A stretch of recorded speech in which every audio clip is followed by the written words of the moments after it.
When I was young, I used to find prank channels funny and enjoyable to watch. But as time passed, most prank channels were exposed for being falsified or staged. Even though they were falsified, it never really took away my enjoyment from watching them, because at the end of the day, I found them funny.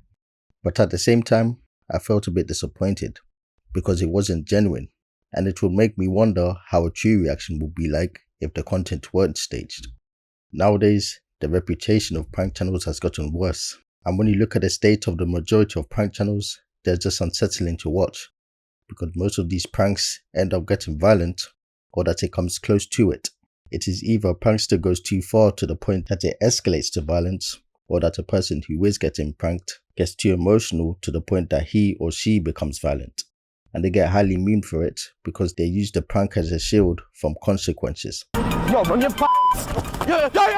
yo, I'm joking. Just let me know, my boy. Just Hey, chill out, it's a video.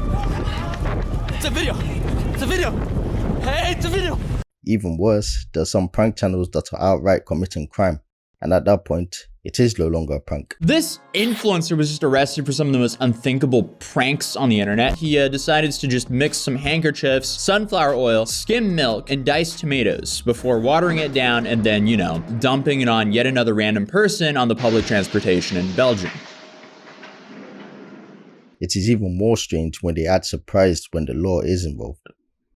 Because of the pranks leading to escalation, many people dislike YouTube pranksters.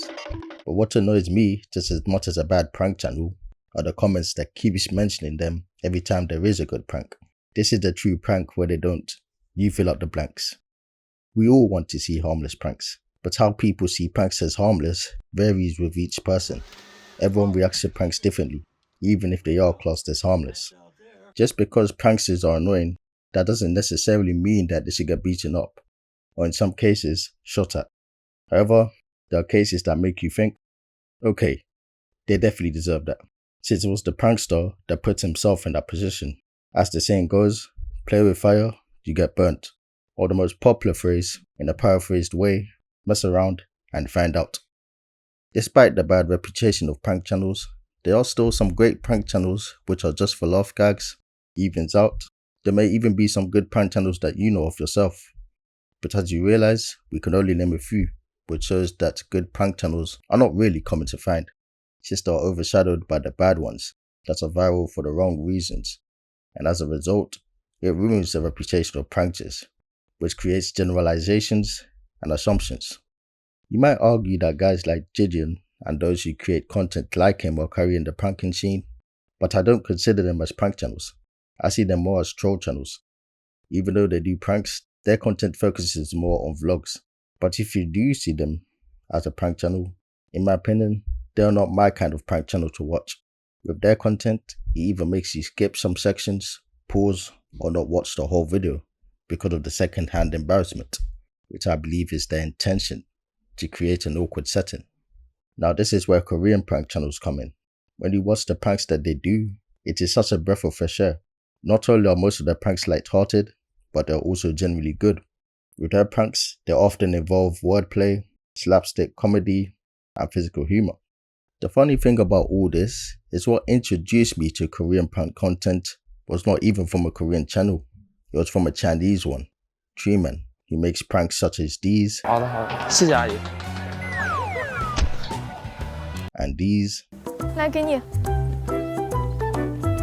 and these. 刘备他想要弥补演唱会的不足，单靠王母娘娘赠送一辆巡洋舰是没有用的，他得让曹操驾驶着法拉利开到合肥去才行。 Plus, they also do social experiments and street interviews here and there.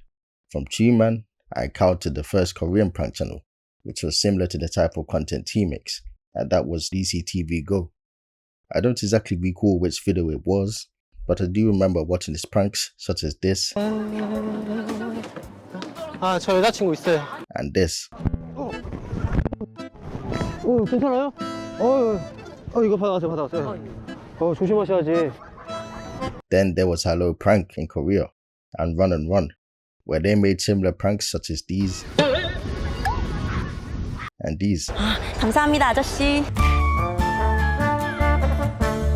After that, I encountered Giggle Market, but they do their fake conversations.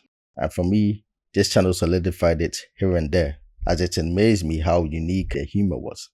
Then there are channels that make content like them, such as Hey CU, Bob Hare, Dev Factory, Comic Mart, and finally, I watch more technical prank channels, such as Volkswagen, Hood Boys, Peanut Girls, Kulungi, and my favorite, YOLO Comics with their pretending to steal tires prank, and so many others who collaborate with them. Plus, it is cool how they have their own little gimmicks with their intro. 안녕하십니까, 복숭아입니다. 부르부르. 바람봉 보러 가보시자. YOLO. As you can see, there are many excellent Korean prank channels, and it seems like I wasn't the only one who enjoyed watching Korean prank channels, because it is not only popular just amongst Koreans, but they're also popular internationally. Now that you see how popular and loved Korean prank channels are, the reason why Korean prank channels are so popular speaks for itself. It is because of how the pranks are made and how they are handled. The pranks that they make are very creative, and that they are able to create pranks consistently, which is also impressive. As for the way their pranks are handled, because of their humor, which tends to be lighthearted, they also avoid creating pranks which could be hostile. Like in the tire prank from YOLO Comics, they removed the tire, but they 1. Hired a professional to do it, and 2. They even replaced all of the tires from the person who got pranked on. Moreover, they do this prank on people they know. Look how happy they are.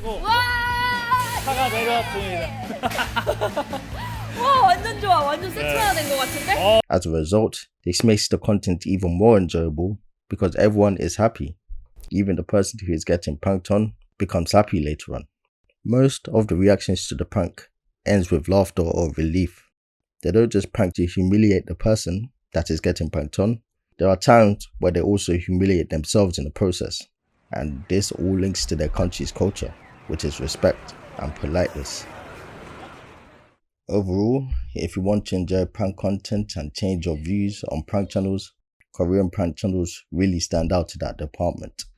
These channels not only provide elaborate and well executed pranks that range from light-hearted and playful to daring, but most importantly, they are genuine.